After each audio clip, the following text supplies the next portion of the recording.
Hi everyone. So today I'll be giving you these are some questions which I have given you as an assignment in my last class. Okay.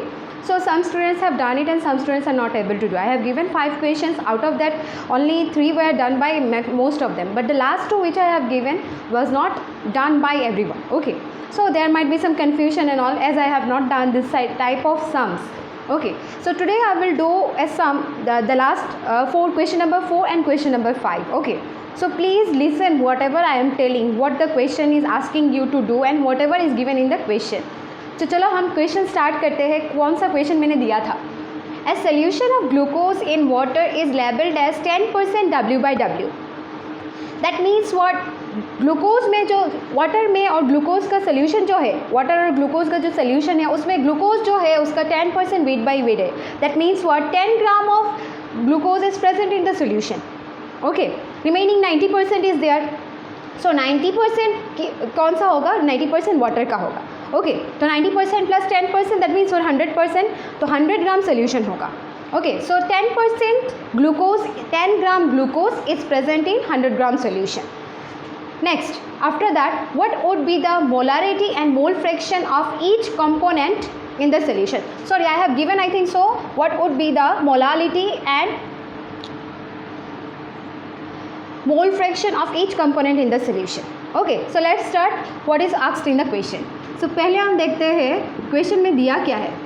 Given solution of glucose in water. That means what? Given mass जो glucose का दिया हुआ है, mass of glucose, that is the formula C6H12O6, उसका formula है, is equals to 10% W/W. that means what? 10 gram, right? So 10 gram. Okay, now if the glucose is 10 gram, then remaining out of 100 gram, that means what? 10% means what? 10 gram is present in 100 gram, so remaining 90 gram क्या होगा? Water होगा. So mass of water, that is H2O, is equals to 90 gram. Okay, now what is asked? Molality. Before finding out molality, let us find out the mole fraction. So molar mass of glucose is equals to, formula में put कर दिए जाए. Carbon का कितना होता है? 12 into कितना carbon atoms है? 6, प्लस हाइड्रोजन का मोलर मास है 1 और उसका 12 है, सो 12 इंटू 1 12, प्लस ऑक्सीजन का 16 है, 16 इंटू 6 हो गया. सो इसके भी 12 6 72 plus 12 plus 96. After calculating we will get it as 180 gram per mole. Okay, so I have got the molar mass of glucose. Now next we need the molar mass of water. So molar mass of water, that is H2, everybody knows that. So how much it will be? 2 into 1 2 plus 16, that is equals to 18 gram per mole. So अभी हमें मिल गया है mass of glucose, molar mass of glucose. So next we need to find out, for finding out the mole fraction we need the number of moles. So एक एक component के number of moles हम निकालेंगे अभी.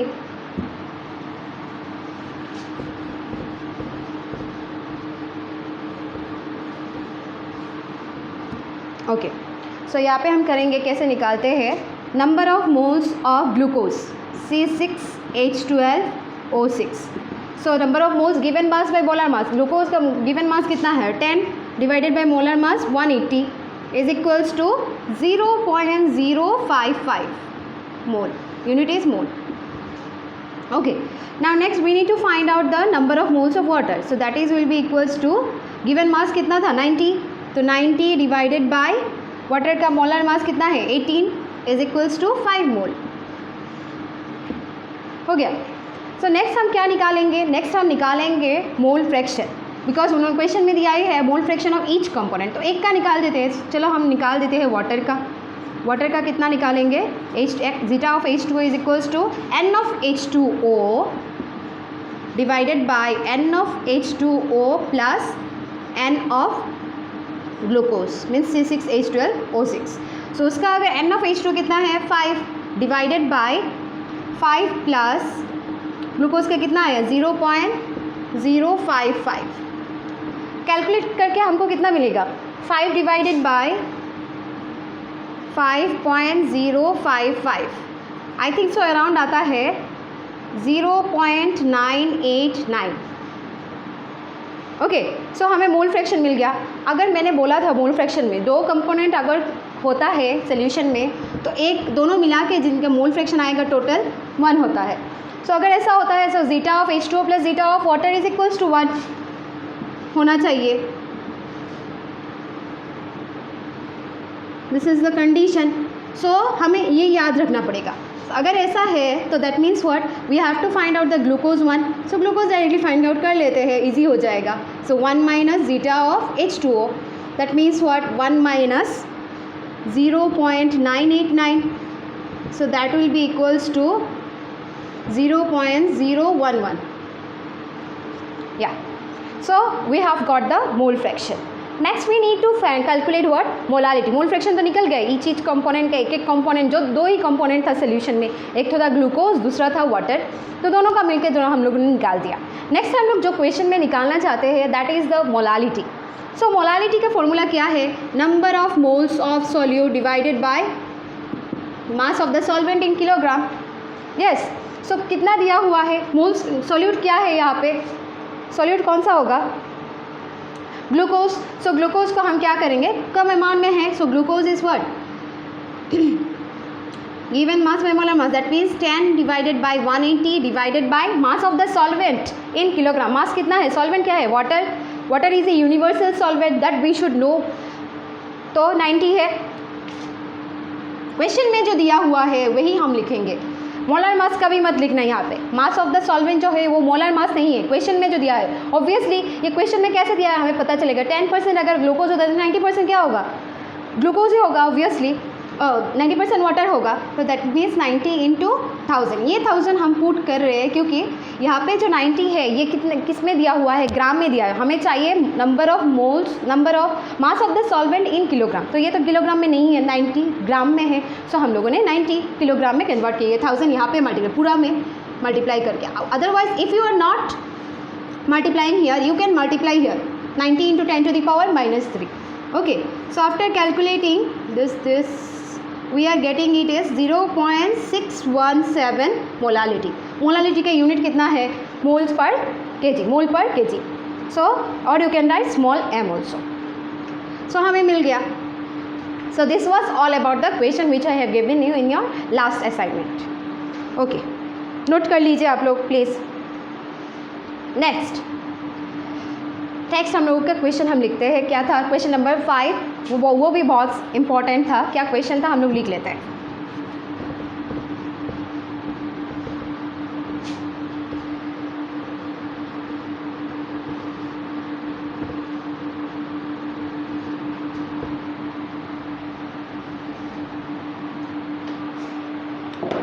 Okay, तो question number 5 में क्या था, क्वेश्चन नंबर 5 में था if the level of contamination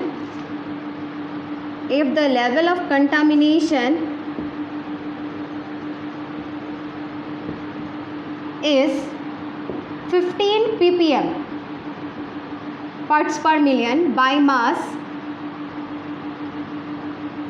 in water by CHCl3 that is chloroform. Okay, express this, मतलब ये 15 ppm के बारे में बोल रहे हैं, express this in percent by मास। सो अभी क्वेश्चन ये दिया हुआ है, if the level of contamination क्या है, पोल्यूटेंट टाइप वाटर में जो है, वो वाटर में क्या बोला है, वाटर में chloroform amount, chloroform is not a good thing, it is a pollutant type only to which destroys water. Okay, so if the level of contamination is 15 ppm question में दिया हुआ है, that means what, it's given in what, it's given in ppm by mass. मतलब क्या है, ये question हमको समझना पड़ेगा क्या बोला है क्वेश्चन में। 15 ppm दिया हुआ है bye mass in water bye CHCl3, मतलब क्लोरोफॉर्म 15 ppm में है। सो अगर अभी हम लोग क्या करेंगे, बोला है, तो ये जो 15 ppm है parts per million, that means what 15 gram of CHCl3 is present in 10 to the power 6 gram solution, है कि नहीं? यही तो बोला है 15 ppm में, मास में दिया हुआ है, बोला है, मतलब ये जो मीन कर रहा है मास में मीन कर रहा है, तो ये बोला है। अभी बोला है इसी को तुम कन्वर्ट करो, इस 15 ppm को तुम परसेंटेज बाय मास में कन्वर्ट करो, तो डायरेक्टली तो 15 ppm is not 15%। So let's do the problem. So percentage by mass, what is the formula for that? I have told you to express this only in percentage by mass. In the question it is given as 15 ppm, that means very small amount. So we have to calculate this in percentage by mass. How will you do? What is the formula? Mass of the solute, यहाँ पे तो solute obviously क्या होगा, chloroform ही होगा, water तो solute कभी नहीं होता है। So mass of solute divided by mass of solution, this is the formula for what? Calculating the mass percentage into 100%, to calculate the percentage. So solute का mass कितना है यहाँ पे 15 gram divided by mass of the solution कितना है 10 to the power 6 ग्राम। ये हम लोग एज्यूम नहीं कर रहे, रिमेंबर दैट 15 ppm पार्ट्स पर मिलियन, मतलब क्या है 10 to the power 6 पार्ट्स में सोल्यूट कितना है 15 ग्राम इंटू 100 हुआ। सो यहाँ पे कितना होगा 15 इंटू, ये तो 2 है 10 स्क्वायर, ऊपर में जाएगा 10 to -6, so 15 into 10 to the power -4%. So this is the answer only. What is the wrong anything about that? This is the formula. You have to question समझना आप लोग, क्वेश्चन में क्या पूछ रहा है हमें ढूंढने के लिए। Okay, so this was all about. Please note it down. Okay, so अभी हम लोग नेक्स्ट क्वेश्चन करेंगे। जो क्वेश्चन मैंने नहीं दिया है, ये वाला क्वेश्चन हम लोग एक सॉल्व करके देखते हैं, अगर आप लोगों को समझ में नहीं आता, बिकॉज ऐसे टाइप का क्वेश्चन करना ज़रूरी है, remember that. Okay, now next question. अभी हम लोग जो क्वेश्चन करेंगे ये वाला में NCERT इन टेक्स्ट नहीं है, NCERT एक्सरसाइज का क्वेश्चन है 2.4। Okay, so we will do solve this problem, how to do the problem. So ये क्वेश्चन मैं लिख लेती हूँ। Concentrated nitric acid, that means HNO3, concentrated nitric acid HNO3 used in laboratory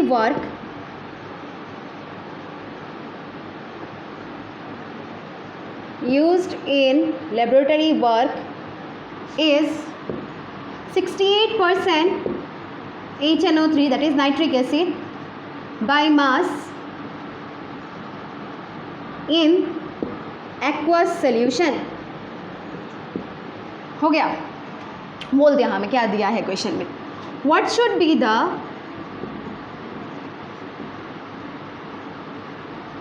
be the molarity of such a sample of an acid if the density is 1.504 gram per millilitre. Okay, सो ये NCERT exercise का आप लोग please देख लीजिए, question क्या दिया हुआ है, मैच कर लीजिएगा अगर मैं गलत हूँ। सो इसमें क्या दिया हुआ है, concentrated nitric acid used in laboratory work is 68% nitric acid only. I have written the formula, nitric acid by mass in aqueous solution. What should be the molarity of such a sample of an acid if the density is 1.504 gram per millilitre. तो हमें question में first हम लिख लेते हैं question में क्या दिया गया है। ये जो कंसेंट्रेटेड बोला है कि 68% HNO3 bye mass in aqueous solution, मतलब क्या है, अगर हम लोग 100 ग्राम का सोल्यूशन लेते हैं तो उसमें 68 ग्राम क्या होगा, HNO3 होगा। सो हम लिखते हैं गिवन, क्या दिया हुआ है, ये जो 68 ग्राम है, given mass of nitric acid that is HNO3 is equals to 68 gram, because ये तो मास में दिया हुआ है। ओके, अभी हम समझेंगे क्वेश्चन में कौन सा सोल्यूट है और कौन सा सॉल्वेंट है। सोल्यूट यहाँ पे HNO3 होगा। तुम बोलोगे मैम कैसे हो गया ये सोल्यूट, बिकॉज 68% तो दिया हुआ है ज़्यादा, तो दैट मीन्स ये तो सॉल्वेंट होना चाहिए। Remember one thing, water is a universal solvent. Okay, so यहाँ पे aqueous solution that means what, पानी तो है यहाँ पे, that means what, that water even if it is less in amount it is a universal solvent. So water is a universal solvent, ये तुम याद रख लेना हमेशा. So mass of HNO3 that means solute का दिया हुआ है 68 ग्राम. नाउ बोला है डेंसिटी दिया हुआ है, density is equals to 1.504 gram per millilitre दिया हुआ है क्वेश्चन में. हम एक काम करते हैं, मोलारिटी का फॉर्मूला हम जानते हैं, number of moles of solute divided by volume of the solution in litre. So हम फर्स्ट एक काम करते हैं, ये डेंसिटी से हम वॉल्यूम निकाल देते हैं. सो डेंसिटी का फॉर्मूला क्या था, density is equals to mass by volume, we know this formula. So यहाँ पे हम एक काम करते हैं, वॉल्यूम निकाल लेते हैं. So volume is equals to mass by density. ये जो मास है, ये जो वॉल्यूम डेंसिटी दिया हुआ है, किसका दिया हुआ है, solution, density of the solution का दिया हुआ है. सो डेंसिटी अगर सोल्यूशन के दे तो वॉल्यूम भी हम सोल्यूशन का निकालेंगे. सो हम जो मास जो बिठाएंगे यहाँ पे सोल्यूशन का है. सो अगर 68% HNO3 है, रिमेनिंग जो है वो तो है वाटर का. सो 100 होगा. 68 gram of HNO3 is present in 100 gram solution. इस सेंटेंस का मीनिंग यही है कि 68 ग्राम HNO3 किस में प्रेजेंट है, 100 ग्राम सोल्यूशन में प्रेजेंट है कि नहीं. सो मास ऑफ द सोल्यूशन हम कितना लेंगे, 100. डेंसिटी कितना दिया हुआ है, 1.504 है कि नहीं. तो अभी ये जो 100 है ये हम ग्राम में ले रहे हैं, ये जो है 1.504 ग्राम पर मिलीलीटर में है. सो हम क्या करेंगे, इसमें यूनिट जो आएगा वो मिलीलीटर में आएगा. सो डिवाइड करके हमको मिलता है अप्रॉक्स 66.49 मिलीलीटर. ये हमारा आता है यहाँ पे वॉल्यूम. अभी बोला है मोल्स ऑफ सॉल्यूट, सॉल्यूट तो यहाँ पे HNO3 है, ये मैंने समझा दिया कैसे HNO3 सॉल्यूट हो गया. नाउ नेक्स्ट मास जो है, ये तो गिवन मास है, मोलर मास ऑफ HNO3 हम निकाल देते हैं. Molar mass of HNO3, hydrogen का 1 है मोलर मास, नाइट्रोजन का 14 है, एक ही है मोल्स. तो ऑक्सीजन का कितना होगा, 16 इंटू 3 तो कितना होगा 48. सो काउंट करके कितना होता है, 8 19 20 13 4 5 6. सो 63 ग्राम पर मोल आता है हुआ. सो अभी हम लोग निकाल देंगे, क्या निकालेंगे, मोलारिटी. क्वेश्चन में बोला है मोलारिटी निकालने के लिए. नेक्स्ट हम लोग मोलारिटी निकालेंगे. सब यहाँ पे ही साइड में मैं कर लेती हूँ.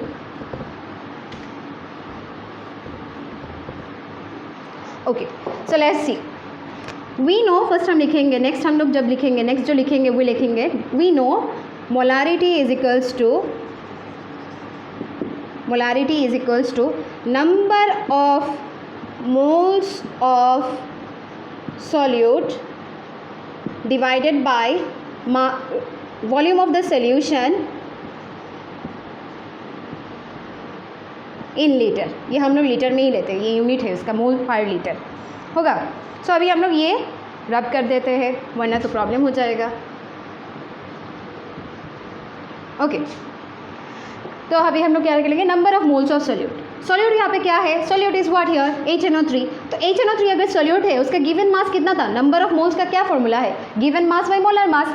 सो गिवन मास कितना था 68 ग्राम डिवाइडेड बाय मोलर मास कितना है 63 divided by volume of the solution. Volume of the solution हम लोग अभी निकाला है जो कि है 66.49. अभी इसका यूनिट क्या था, मिलीलीटर में था, हमें इन लीटर में चाहिए. तो अभी हम लोग क्या करेंगे, यहाँ पे अगर लेते हैं तो इंटू 10⁻³ कर लेंगे, और यहाँ पे अगर मल्टीप्लाई करते हैं ये वाला ऊपर उठा के, तो ये अब यहाँ पे हो जाएगा 1000. होगा कि नहीं. तो होने से हम लोगों का जो वैल्यू आएगा वो अप्रॉक्सीमेटली कितना होगा, 16.23 समथिंग आ जाएगा. उसके यूनिट है मोलर, कैपिटल M. सो यही था हमारा क्वेश्चन, जो हम लोग क्या बोलेंगे, कैसे निकाला हम लोगों ने, कैसे आएगा. ओके, सो हम लोगों ने निकाल दिया कैसे आता है इसका वैल्यू. मोलारिटी कैसे हम निकालेंगे अगर क्वेश्चन में डेंसिटी दिया हुआ है. So that's all for today. I hope you all have understood what ever I have taught in this class. Okay, this was not that good class because I have just given some questions and we have done the sums. Please try at your home whatever doubts you are having in regarding the NCERT questions and all. Please ask me. In my comment section also you can ask me, and in my next classes also I will give, after providing the theory lectures I will do the sums of NCERT also, so don't worry about it. If you have understood, please comment on the comment section and like my video. That's all. Thank you.